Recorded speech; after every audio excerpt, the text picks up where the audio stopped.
Tem um amigo do meu pai na sala, eu cumprimento, ô, todo mundo, meu pai diz, ei, volta, cumprimento direito, seu chefe. Falei, seu quê? Meu quê? Seu chefe. Falei, não estou entendendo. Ele falou, acabei de arrumar um emprego, é isso que ele veio acertar, você começa amanhã. Uma quarta-feira, Silas, para eu começar na quinta, não deu nem o fim de semana. Eu olhei, primeira pergunta, vou ganhar quanto? Para ver se valia a pena. Ele falou, não interessa. Como que não interessa? Eu falei, pai, o senhor sabe que eu ganho mais do que meus irmãos me divertindo. Ele falou, esse é o ponto. Trabalho não tem a ver só com o que você ganha. É uma escola de caráter que você não está tendo. Você tem que ter horário, tem que ter chefe, gente para quem prestar conta. Então, a partir de amanhã, tu começa a trabalhar.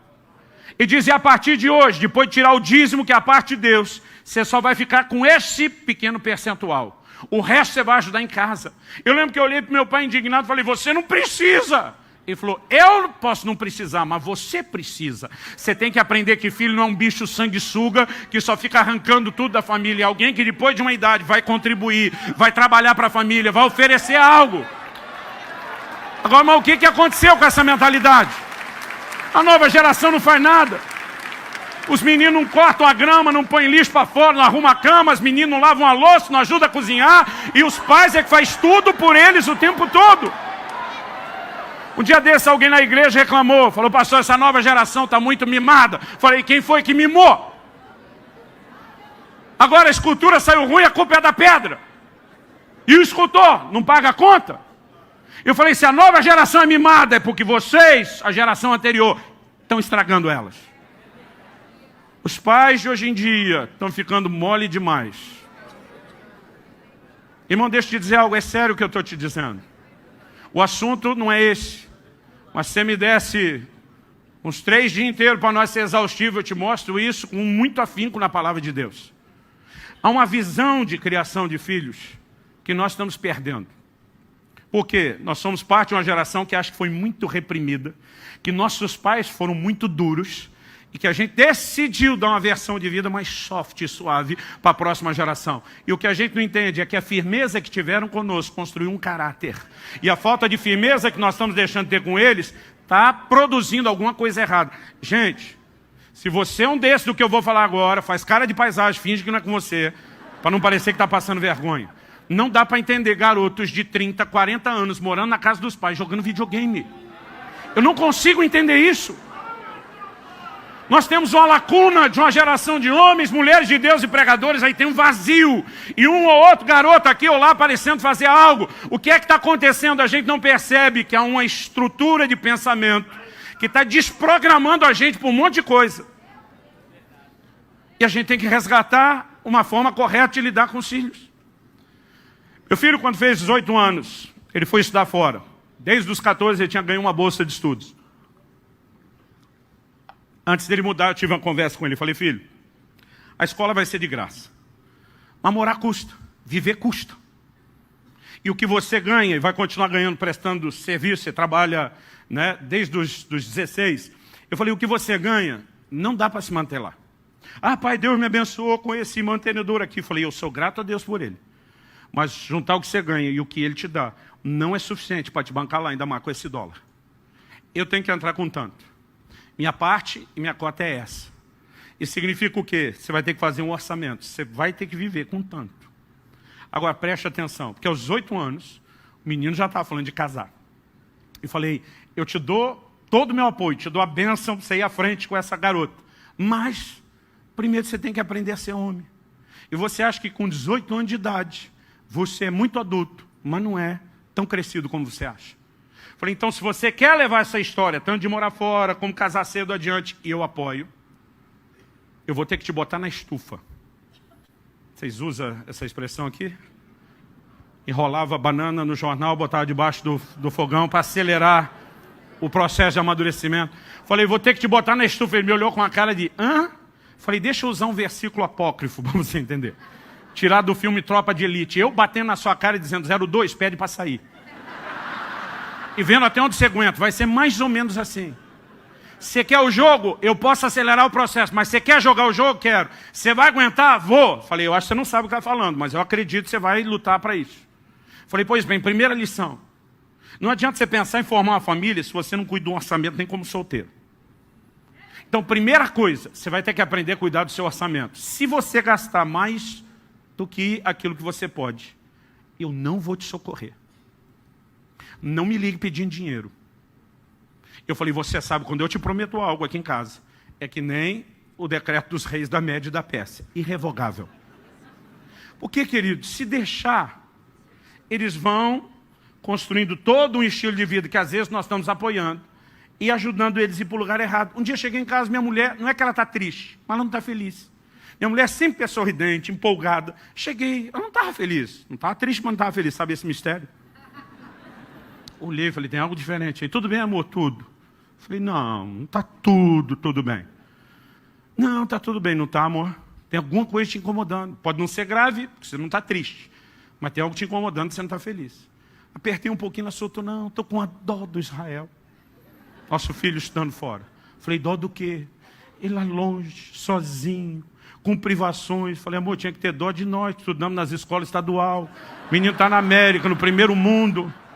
Não, é por causa que ele fez um comentário hoje. Qual foi o comentário? Não, a gente estava falando e pelo vídeo ele viu a fruteira. E quando ele viu as frutas, falou, nossa mãe, que saudade dessas frutas do Brasil. Aqui a fruta é cara, não dá para comer toda hora. Ai, que dó do bichinho. Irmão, nem discutir com a mulher. Passei a mão no telefone, saí de fininho. Subi bondade de cima, eu moro num sobrado, chamei ele pelo WhatsApp. Ele atendeu, e aí pai, tudo bem? Falei, tudo bem, coisa nenhuma. Falei, a próxima vez você chorar com a sua mãe, que não tem fruta para comer, não vai te faltar só fruta para comer não, moleque. Eu falei, tu quer casar? Quero. Aprenda a ser homem. Homem não chora com mulher, você chora comigo, chora com os amigos. Mas para elas nós damos o ombro, nós seguramos o tranco. Se você chorar com a sua mãe, se você chorar com a sua irmã, se você chorar com a sua noiva, você vai ver o que é bom para você. Aprenda a ser homem, rapaz. Eu não estou dizendo que homem não chora, irmão. Eu estou dizendo com quem você chora. Deus deu ao homem uma condição e uma estrutura para suportar peso e problema. E tem muito marido tentando partilhar todos os níveis de pressão em cima das suas esposas sem poupá-las. Depois de um tempo, minha esposa diz, eu acho que Israel se acostumou lá, nunca mais reclamou. Primeiro mês, tudo bem com o orçamento. Segundo mês, tudo bem. No terceiro mês, faltava 3 dias para terminar o mês. E aí a gente falava praticamente todo dia no telefone. E ele falou, começou a conversa. Os pais já sabem que tem algo diferente. Quando o filho começa assim, então pai. Então o quê, meu filho? Ele falou, eu sei que ainda falta 3 dias para terminar o mês. Mas será que o senhor não pode me mandar o dinheiro antes? Eu falei, não. Ele falou, o senhor não tem dinheiro? Eu falei, tenho, está parado na conta, mas não posso mandar. Por que não? Porque nós temos um trato. Eu não mando dinheiro antes de acabar o mês. Ele falou, pai, o senhor não está entendendo. É que meu dinheiro acabou. Eu falei, o problema é seu. Nós combinamos que eu não mandaria antes. Pai, só são 3 dias. Eu falei, te devolvo a mesma fração. Só 3 dias, espera os 3 dias. Não, pai, o senhor não está entendendo a gravidade. Eu não tenho o que comer. Eu não tomei café da manhã hoje. Eu não almocei hoje. Eu não tenho o que comer. Irmão, olha para mim diante de Deus. Sabe o que eu falei para ele? Jejua. Eu falei, você não foi aí para buscar Deus? Eu falei, você já fez pelo menos uns 2 jejuns de 3 dias na água e não morreu. Não é agora que tu vai morrer. Ele estava lá na casa de oração no câncer, irmão. Tinha que pagar 4 horas de oração todo dia. Falei, vai lá, é fim de semana mesmo, deita no chão, fica 3 dias deitado sem levantar orando. Eu não vou te mandar dinheiro. É lógico, não falei nada para a mãe do menino, que a gente tem que ser sábio. Esperei passar os 3 dias. Depois que mandei o dinheiro, o menino comeu, sobreviveu. Aí fui conversar com a minha esposa. Falei, meu amor, esse seu filho é uma bênção. Ela, e não é? Falei, não, é sério. O menino mandou outro jejum de 3 dias na água. Que bênção. Quando ela falou que bênção, eu falei, pronto, agora está mais fácil. Aí falei para ela, tá certo que eu dei uma mão. Ela falou, você é um pai incentivador. Eu falei, dessa vez foi meio compulsório. De repente ela para e já olha e diz, o que é que você fez? Ela não usou essa frase, mas o olhar era, o que é que você fez com o meu nenê? Eu falei, antes você continue pensando isso. Ele não é mais nenê. Ele cresceu, está na hora de virar homem. Eu falei, eu me recusei a mandar dinheiro, deixei ele 3 dias sem comer. Ela me olhou com um olhar muito diferente. Eu falei, amor, você sabe o pai que eu fui até hoje. E o homem de Deus que eu sou. Confia em mim. Eu sei o que eu estou fazendo, eu sei a crise que eu fiquei enquanto falava para ele, mas algo dentro de mim, eu sei que era o Espírito Santo, dizia, não se deixe dobrar, seja firme com ele. E eu falei para ele aquilo que meu pai falava para mim, que eu odiava quando meu pai falava. Um dia você vai entender, e um dia você vai me agradecer. Pensa no sabor de vingança, de falar isso para a próxima geração. Por que eu estou te dizendo isso, querido? Porque praticamente 2 anos depois, ele me liga, no primeiro semestre desse ano, e diz, pai, eu achei que talvez demoraria muito tempo para fazer isso, mas eu quero te agradecer. Ele falou, foi difícil engolir aquilo. Eu ficava pensando que pai se recusa a dar comida para um filho. Meu primeiro pensamento não era que filho não ouve o pai e não cuida do orçamento.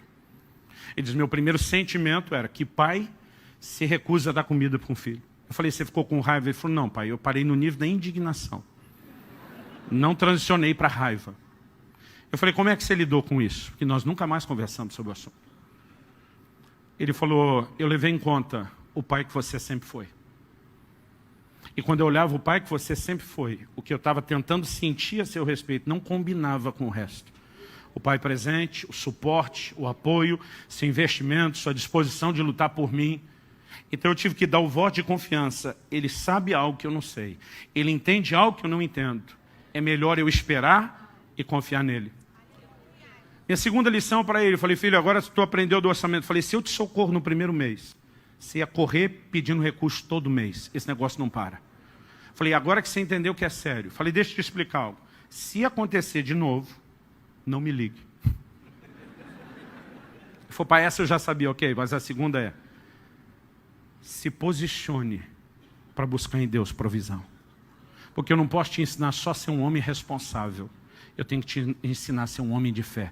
Quantos milagres de provisão você viu dentro de casa enquanto crescia? Ele falou, muitos, pai. Eu falei, pois é, está na hora de você conhecer o seu Deus e não só o Deus do seu pai. Está na hora de você entender o que Ele pode fazer por você. Programe seu orçamento, mas pode ser que algo vá fugir ao controle. E quando fugir, eu também não vou te socorrer. Porque agora eu quero forçar a barra, que nem a águia faz com o filhote, forçando ele a voar. Dependa de Deus, meu filho. Entre num lugar diferenciado. Falei, deixa eu te dizer, muito tempo antes de casar, meu pai não tinha condição, não é que não tinha vontade de fazer nada por mim. Falei, seu pai viveu toda a vida sem precisar nada dele, mas ele, consciente ou não, me empurrou para um lugar para depender do Pai Celeste. E filho, tem sido emocionante viver nesse lugar. Eu quero que você viva nesse lugar. Eu falei, então na próxima vez, em vez de pensar em me ligar, também não aceite só a ideia de jejuar toda vez no compulsório. Vá a Deus. 2 meses se passaram depois do jejum compulsório. E faltava 2 dias para terminar o mês e acabou o dinheiro. Primeira coisa que ele pensou, bom, quem jejua 3, aguenta 2. Mas enquanto ele estava lá na casa de oração orando, de repente ele ficava lembrando, eu falando, peça a Deus, peça a Deus. Ele falou, Deus, eu acho que isso não é só lembrança. Eu acho que o seu Espírito está me lembrando. E quer saber, eu não quero jejuar na marra dessa vez. Eu tenho feito vários jejuns por amor, por desejo da sua presença, para te buscar, mas dessa vez não quero jejuar não. Eu quero é teu milagre, é tua provisão. E ele entrou num lugar de começar a orar e clamar a Deus. Enquanto ele estava orando e clamando, irmão, de repente a fé parece que começou a brotar e romper dentro dele. E de repente o Espírito Santo falou, sai agora e vá para a cafeteria. Ele saiu, foi para a cafeteria, para encurtar a história e a gente terminar. Ele pegou a fila, enquanto ele estava na fila. Quando chegou, o rapaz estava à frente dele, ele era o próximo da vez. Pediu tudo que tinha que pedir, de repente parou, ele nunca viu ou conheceu o rapaz. Ele falou para o caixa apontando para ele, o que esse menino aqui atrás pegar é por minha conta. Disse que meu filho disse, não, que é isso? Falei, meu filho, tu na fila, sem dinheiro, esperando algo acontecer e diz, não, que é isso? Ele falou, pai, é algo que nem a gente imagina que vai reagir. Aí o cara falou, não, eu vou pagar o seu café. Insistiu tanto, saiu constrangido, falou, então tá, pediu só um café, só um copo de café. Falou, não, você não veio aqui só beber o café. Você com certeza quer comer? Não, só o café tá bom. Esse cara falou, ó, eu não vou insistir com você. Perguntou para o funcionário. Ele deve vir aqui todo dia, vem. O que ele gosta de comer junto? Não, esse tipo de muffin aqui, então dê um desse aí. Pagou os 2, pegou o troco, enfiou no bolso dele e falou, isso é o que Deus falou com você agora há pouco na casa de oração. Irmão, esse menino surtou, a fé dele surtou. Em 1 ano que ele ficou lá, ele teve 3 de experiência dessa, de pegar fila sem saber como pagaria. E é lógico que a fé dele começou a crescer. Irmão, eu olho para trás e vejo coisas que Deus me permitiu passar, que esticaram a minha fé, que fortaleceram o meu caráter, me colocaram num lugar de dependência de Deus. E deixa eu te dizer, se você me perguntar se você queria voltar lá atrás e ter uma vida soft, tranquila, não. Sabe por que a maioria dos crentes não entende Tiago 1:2? Meus irmãos, tem por motivo de alegria o passardes por várias provações, porque a nova geração está sendo tão mimada dentro de casa. E não é mais submetida a determinados processos que os pais submetiam os filhos antigamente. E eles acham que Deus vai tratá-los com o mesmo mimo que os pais. E quando Deus lhe permite passar por processos que ele não está acostumado, ele entra em crise, ele muitas vezes questiona Deus, a fidelidade de Deus, ele decepciona, porque na verdade o que ele não entende é o padrão de Deus, nem para a criação dos filhos, nem a forma como Deus quer que os seus filhos amadureçam. Bom, nesse culto especificamente, eu estou com a alegria de ter meu filho aqui. E eu queria que ele viesse dar uma palavrinha e nós vamos orar. Quando minha neta nasceu, eu olhei para ele e falei, eu fiz a minha parte de deixar você no caminho e botar o bastão na sua mão. Agora é sua responsabilidade transmitir o bastão da fé para a próxima geração. Falei, eu vou estar lá como intercessor, talvez com a consciência e a maturidade de hoje, orando mais pelos netos até do que orava pelos filhos. Mas eu falei, a responsabilidade é sua. Não deixe a peteca cair. Né? Porque não basta apenas que você procure focar algo nos filhos. Nós precisamos preparar cada geração a investir na próxima e a investir na próxima, para que até que nosso Senhor volte, o reino de Deus avance cada vez mais. Amém? Amém. Bom, de tudo o que os meus pais fizeram como pais, o que eu mais tenho gratidão foi eles terem nos ensinado sobre o caminho, no caminho que devemos andar. Eu acredito e eu sinto de compartilhar isso, que o que fez isso para mim, eu sei que para minha irmã também, não foi só eles terem nos ensinado que nós devíamos ler a Bíblia. Porque eles terem nos ensinado que nós devíamos, nos ajudou com aquilo naquela época. Mas para nós ver como eles liam a Bíblia.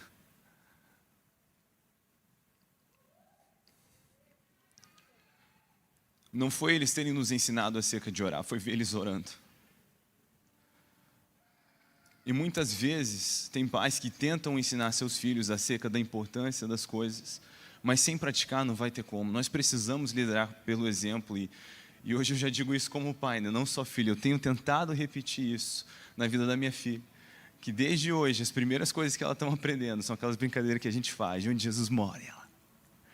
E antes de orar, ela juntando as mãozinhas, e a gente já tem expondo ela esse ambiente.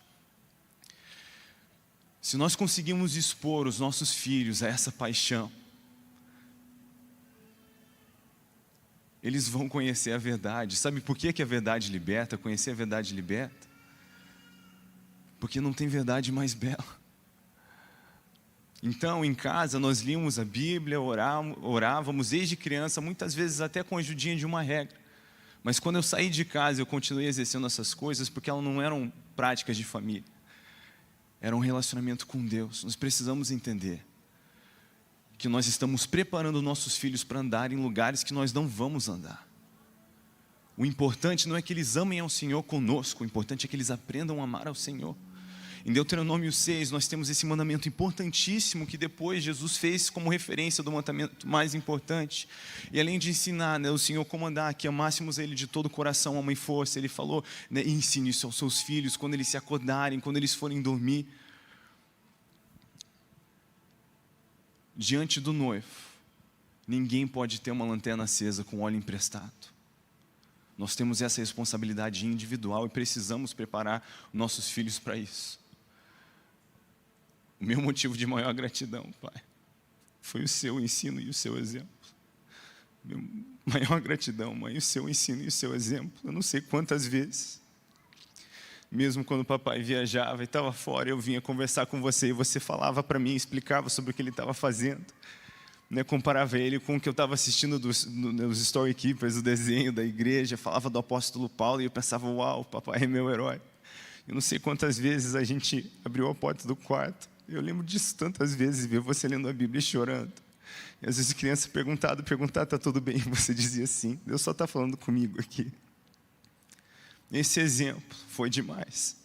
Você vai observar mesmo em Josué agora conduzindo o povo Antes disso, você vê que ele sempre estava com Moisés, antes mesmo de ser escolhido como aquele sucessor, ele já estava seguindo Moisés. Mas quando ele é o líder, você vai ver o tempo inteiro Josué dizendo como Moisés dizia, como Moisés fazia.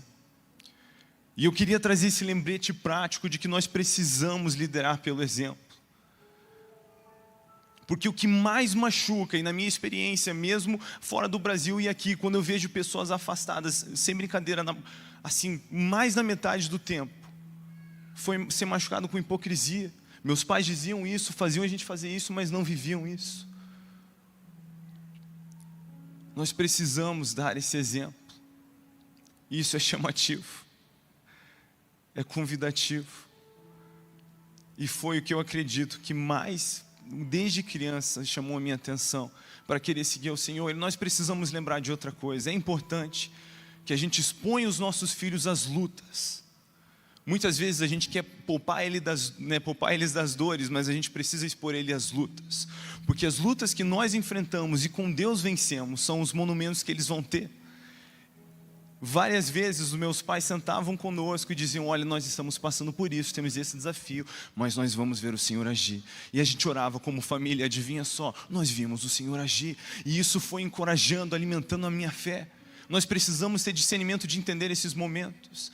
Eu lembro de uma vez que minha irmã machucou o dedo, eu, acostumado com aquele ambiente que nós fazíamos, eu orei por ela, o dedo dela foi curado. E várias vezes, quando aparecia um desafio, os meus pais me lembravam, você não lembra de quando você orou pela sua irmã e o dedo dela foi curado? Você não lembra de quando você pediu para Deus um videogame e Ele te deu? E isso foi reafirmando a minha fé de novo e de novo. Mais do que qualquer coisa que eu experimentei em conferência ou na igreja, foi o evangelho que nós vivemos em casa. Não por ser a família do pastor, mas por ser uma família que segue a Jesus. E voltando nessa questão da coerência, do exemplo e da autoridade, porque você presta atenção, as multidões, elas surtavam com o ensino de Jesus, porque ele falava como alguém que tinha autoridade, sem hipocrisia, não era como os escribas, como os fariseus, alguns dos escribas. Ele ensinava com autoridade, porque ele vivia tudo o que ele estava falando. Ele só falava o que ele via o pai falar. Ele só fazia o que ele via o pai fazer. Meu pai muitas vezes sentou comigo e falou, filho, você não pode fazer isso, porque a Bíblia diz isso. Mas essa não foi a única experiência que eu tive. Eu me lembro de diversas vezes que meu pai se sentou comigo e falou, filho, eu preciso te pedir perdão. Por que eu fiz isso? E a Bíblia diz que eu não devo fazer isso dessa maneira. E se nós vivemos assim, e amamos ao Senhor de todo o coração, e expomos os nossos filhos a isso, isso vai ser contagiante. Nós precisamos preparar eles para andar em lugares que nós não vamos andar. A gente precisa ensinar eles não a amar ao Senhor conosco, mas ensiná-los a amar ao Senhor, para que um dia, quando eles estejam distantes, longe de nossas casas, eles continuem fazendo isso. Por que tanta gente desvia com 18 anos ao sair de casa? Porque estava queimando com óleo emprestado. E é isso que nós precisamos transmitir aos nossos filhos.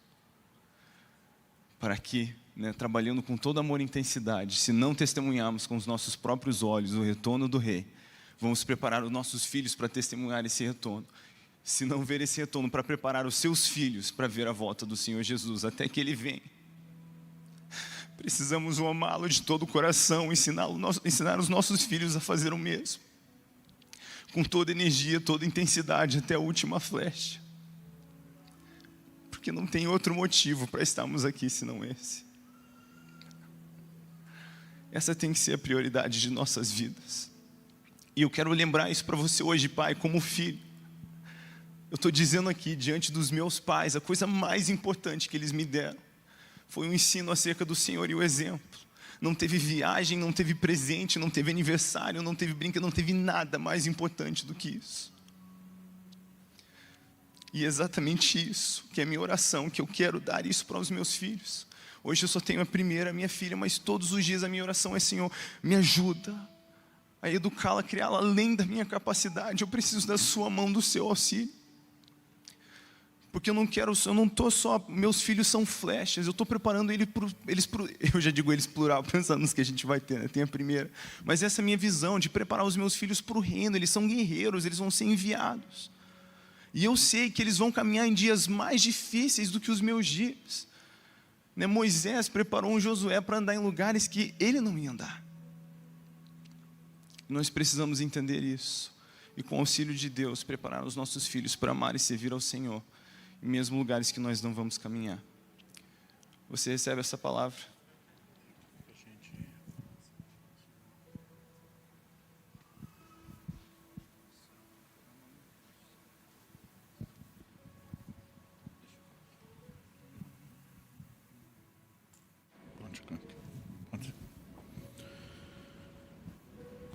Talvez você olhe para você mesmo e pense, pastor, eu não sou perfeito. Eu vou repetir o que falamos antes, ninguém é. Talvez muitas das coisas que marcaram meus filhos não foram aquelas que a gente só fazia direito, mas aqueles momentos onde com vergonha a gente chamava e dizia, papai errou, papai falhou. Quando a gente se dispõe a ser modelo, a gente tem que conseguir inspirá-los até na forma como a gente conserta aquilo que fizemos de errado. Eu chamei minha filha aqui também, porque um dia desse um pastor me perguntou, Luciano, qual a sua maior realização ministerial? Falei, cara, tu já teve mais de 50 países, já plantou igrejas, já tocou tanta gente, são tantos milhões de visualizações, livros espalhados. Para onde você olha que você tem a sua maior realização ministerial? Eu falei para ele, minha realização ministerial são 2 pessoas. A minha maior são 2 pessoas servindo a Deus, os meus filhos. Porque se tivesse feito tudo o que fiz e não tivesse conseguido ajudar eles, eu estaria numa situação delicada diante de Deus. Aliás, o próprio Paulo fala sobre aquele que almeja o episcopado. Ele diz que tem que governar bem sua casa. Porque se não sabe cuidar da sua casa, como é que vai governar a igreja de Deus? E nós temos um trato aqui com todos os pastores. Isso não significa que os filhos não possam vir ter problemas, eles têm escolhas. A capacidade de fazer escolhas, mas nós temos um trato. Ao menor sinal de qualquer problema familiar, seja no casamento ou em relação aos filhos, para tudo, porque não existe nada mais importante do que eles. E eu sei que hoje, depois de 30 anos de ministérios, com os filhos crescidos, eu não pregava sobre essas coisas no início da minha caminhada, porque alguns pastores olhavam e diziam, depois que seus filhos passarem a adolescência, a gente conversa. E eu agora tenho chamado, alguns deles têm dito, e aí, vamos continuar aquela conversa? Porque agora tem uma história que respalda isso. E eu vou repetir, o meu propósito não é jogar nada na sua cara, é tentar te inspirar. Eu gostaria que eles orassem pelos filhos, pelos netos de muitos de vocês. Eu creio que Deus vai incendiar a nova geração. Minha alegria hoje não é só vê-los tão crentes quanto eu fui, é vê-los mais crentes do que eu fui. E nós podemos sonhar com isso e viver isso juntos. E eu espero te encorajar. Eu sei que eu estou passando uns minutinhos aqui, mas eu creio que o que estamos fazendo diante do reino espiritual é muito importante, tem muito peso. E eu gostaria que eles pudessem orar. Você quer falar alguma coisa? Eu quero falar, oi gente, tudo bem? Muitas vezes as minhas amigas no colégio perguntavam, quando elas escutavam as experiências que a gente vive como família, e muitas vezes elas vinham para mim e falavam, Lissa, mas a personalidade de vocês não choca? Vocês não têm conflito? Gente, vocês não têm noção, não só a gente tem conflito, não só a gente tem que resolver, tem que aprender a lidar, não ter um coração que se ofende facilmente, aprender a comunicar bem, mas a gente também vive de uma maneira que é para ajudar os outros, servir os outros. Então, a gente cresceu vendo famílias que precisavam de restauração e de restauração. Então, por que a gente acredita tanto na família? Mesmo vendo que muitas vezes existem coisas desafiadoras, é porque a gente sabe que na nossa fraqueza, a força do Senhor é glorificada. Então, nesses momentos em que a gente mais não sabia o que fazer, eram os momentos que a gente falava, uau, se não for Deus a explicação, não tem outra. Quando a gente via desafios muito grandes, eram realmente um palco para a manifestação e para a glória de Deus. Então, eu quero te dizer, por maior que pareça o desafio que você está enfrentando, maior será o seu testemunho. Talvez você fale, se você não tem noção das sementes que foram plantadas, de quanta coisa vai ter que ser arrancado, e talvez eu realmente não conheça e não saiba, mas eu sei que Deus conhece profundamente e que é tempo de plantar novas sementes que vão gerar muito fruto para a glória de Deus. A palavra fala que sem Jesus nós não podemos fazer nada, nem na nossa família, nem em qualquer outra área da nossa vida. Então eu acredito que manter esse coração de falar, Deus, nos ensina a ser família, nos ensina a manifestar o seu caráter, apesar da nossa personalidade, da nossa opinião, da forma que a gente acha que é melhor fazer, que a gente possa morrer para nós mesmos nesse sentido e falar, Deus, o que você acha sobre isso? Qual é a forma que você entende, que você nos fala na palavra que é a forma de fazer e lidar com isso? Amém?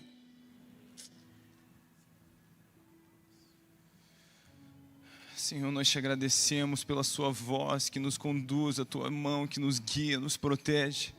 Pai, nessa manhã nós te pedimos que o Senhor nos ajude, o Senhor nos dê força como pais, a transmitir a verdade do teu evangelho aos nossos filhos, que eles possam viver te amando em primeiro lugar e amando o seu próximo, a obedecer os seus mandamentos, a sua grande comissão.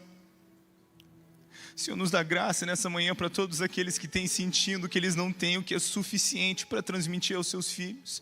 Pai, eu peço que o Senhor derrame da sua graça, o teu Espírito, como a tua palavra nos diz, é aqueles que nos traz o que dizer, mesmo diante de reis. Nós pedimos da mesma sabedoria para educar e criar os nossos filhos, que mesmo quando a gente não sabe como fazer, a sua mão e a sua graça estejam sobre nós e nos ajude a fazer isso da melhor maneira e da maneira mais eficaz, mesmo quando nós não conseguimos ver os dias, os lugares que eles irão caminhar, o Senhor já sabe exatamente pelo que eles vão passar. Nos ajuda a discipular os nossos filhos profeticamente, preparando eles para que a sua igreja vai vivenciar. E Senhor, eu também peço que o Senhor possa restaurar a honra na nossa geração, que filhos saibam e aprendam a honrar seus pais. Nós sabemos que isso vem de ti, que isso te agrada. E nós pedimos pelo mover do teu Espírito, que reconecta o pai ao seu filho e o filho aos seus pais, em nome de Jesus. Amém. Amém. Senhor, eu peço que os olhos do nosso coração sejam abertos para a revelação de quem Cristo é. Senhor, que nada nos cative mais do que a sua beleza e o seu caráter. Eu peço realmente por um batismo de amor nesse dia, por paixão por Jesus, Senhor, que nós possamos enxergar tantas riquezas, que o Senhor nos chamou, que isso seja natural e que os outros possam enxergar isso na nossa vida. Meu Pai, eu oro pela representação aqui de cada filho, que nós possamos, à semelhança de Jesus, encontrar alegria na submissão, alegria na obediência. Senhor, eu peço que a Tua palavra seja manifesta em nós quando fala que o Senhor transformaria o coração de pedra num coração de carne, que a gente possa ver uma geração quebrantada, que entende que existem líderes que vão enxergar além da nossa visão, que vão além do que nós já sabemos e que a gente possa ter alegria na submissão. Nós oramos pela Tua promessa de que o coração dos pais e dos filhos seriam restaurados em nome de Jesus nesse dia e para a glória de Deus. Amém.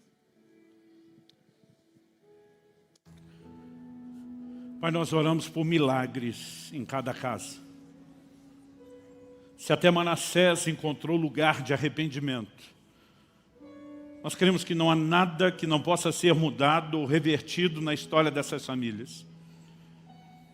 Mas não suplicamos apenas que o Senhor faça isso sozinho. Oramos por um despertamento que levem pais e avós a cooperarem contigo e a interagir intensamente com o Senhor em jejum, em oração, em guerra espiritual, para que o destino da próxima geração seja profundamente afetado. O Senhor falou ao nosso coração que seriam dias não apenas de ensino sobre família, mas onde ventos de restauração soprariam sobre essa casa. E eu oro por cada um dos meus irmãos e irmãs nesse lugar, por aqueles que nos acompanham pela transmissão. Eu oro pelo toque de vida do Espírito Santo. Em nome de Jesus. Em nome de Jesus. E para a glória de Deus. Se você crê e concorda, diga amém. Se você recebe essa palavra, diga eu recebo, em nome de Jesus. Glória a Deus. Glória a Deus.